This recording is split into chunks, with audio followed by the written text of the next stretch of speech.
that we're in a crazy time right now. It's funny. One of the things that I wrote down was in the same week that Microsoft announced laying off 10,000 people.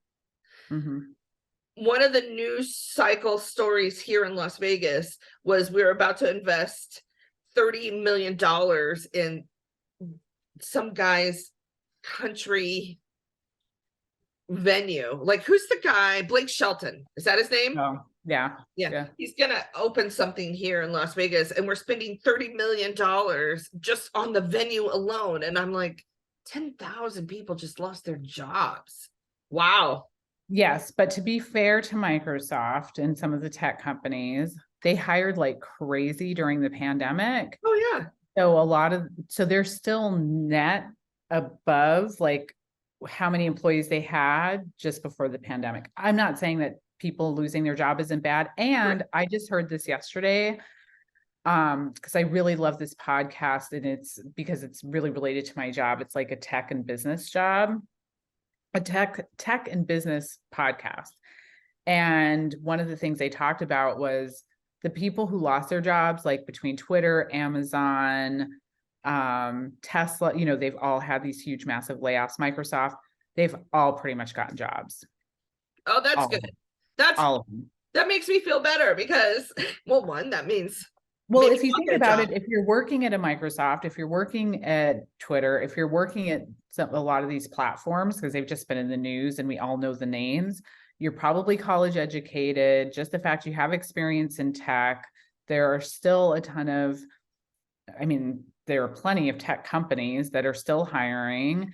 And what's interesting that I actually read this, and I'm not going to say the number correctly, but it's like tech as a whole industry in the United States is still only like 10% or something of overall employment. Mm-hmm. So it's like a small, minute number. It's not like the hotel industry or travel, like the really big behemoths, or like the auto industry, finance or banking.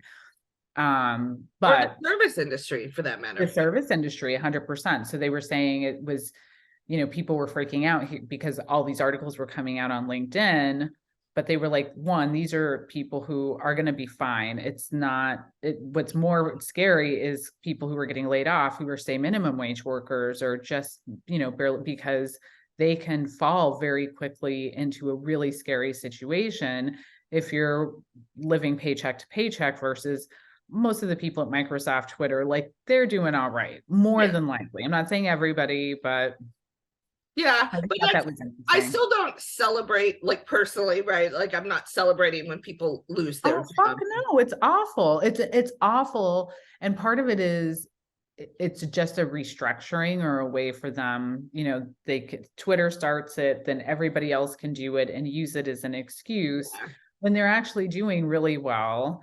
It's not as though, the problem is still the 1%, right? The people who continue, who are the billionaires, not even the millionaires, like the billionaires who are just greedy at this point. Mm-hmm. And they exist at an exponential, accelerated rate, not number, not quantity, but quality of those. And what they're taking, I follow this guy, Robert Reich, I think is his name, and he worked in the Clinton administration, and he put out a post about, and I didn't fact check this, but he seems pretty legit. He's like a professor, I think at Berkeley or one of the major universities. I think he's an economist. And he basically said like the 1%, right, in the last like 10, 15 years has grown their wealth from like 29 to 34%. And the bottom lower half of folks have literally watched their share decrease. Yes. So he's like, trickle down economics does not work. It is a fucking lie. It's total bullshit. It doesn't work. I would agree. And interesting enough, I had a conversation with a friend of mine here, and we literally were talking about how, I was borderline paycheck to paycheck in the sense that I had enough money to cover all of my bills, right? Like I knew what was coming in. I budgeted it, but I don't have a savings. right? So yes, without a job, I'm in big trouble, which that's, oh yeah, feel it right here. My stress level. But I also am able to work and I can do a lot of different things. And on OnlyFans, I would be a niche because I'm fat.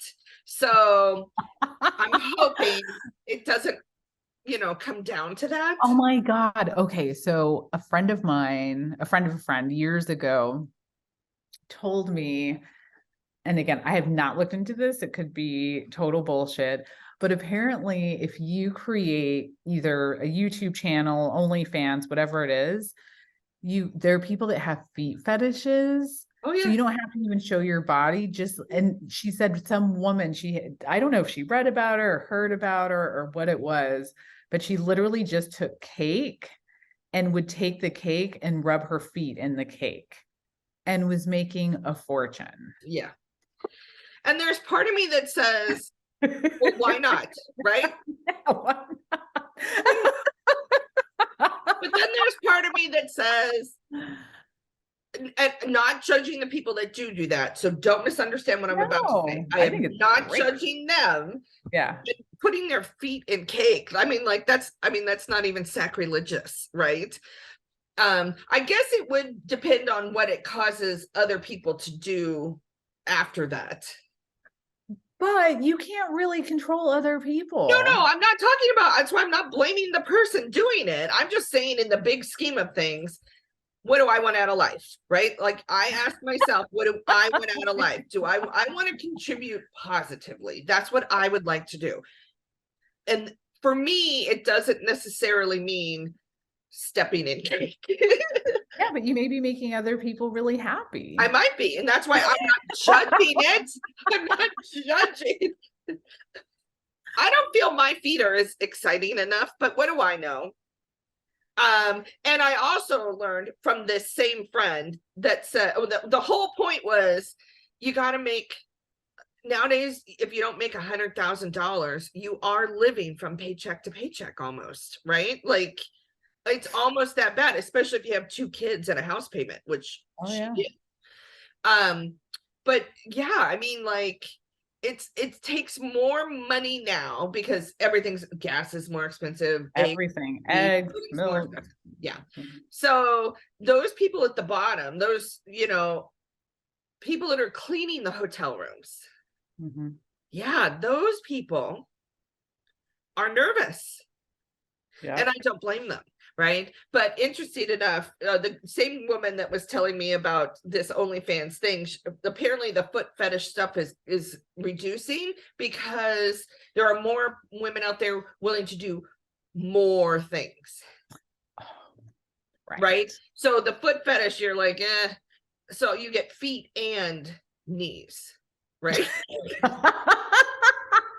I think you're probably getting a little bit more than these in a lot of cases. Yeah, absolutely. And there's more and more women that are willing to do those things. And that's, again, their choice. Yeah, totally. But yeah, so I have thought, trust me, I'm like, I could be a prostitute, except that I mean, I couldn't be, but I could be. You know what I mean? The oldest industry there is, babes. Yeah. The oldest profession, without a doubt, but still, again, it's not necessarily what I want to do. Right. It is not where my heart and head are at this point. I don't know why I thought you were going to say, this is not where my heart on is on.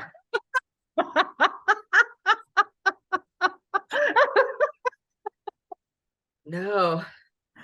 And I'm not going to tell you what does make me, because you know what? Apparently I say too much. So you say too much. I'm gonna say that for another episode, or maybe we'll put that on our Patreon. What turns us on? We'll list our turn-ons for our Patreon. How's that? I like that. I got things that turn me on. Some of them are normal. Average. Some of them not so normal. I admit it. Some of them are out there a little.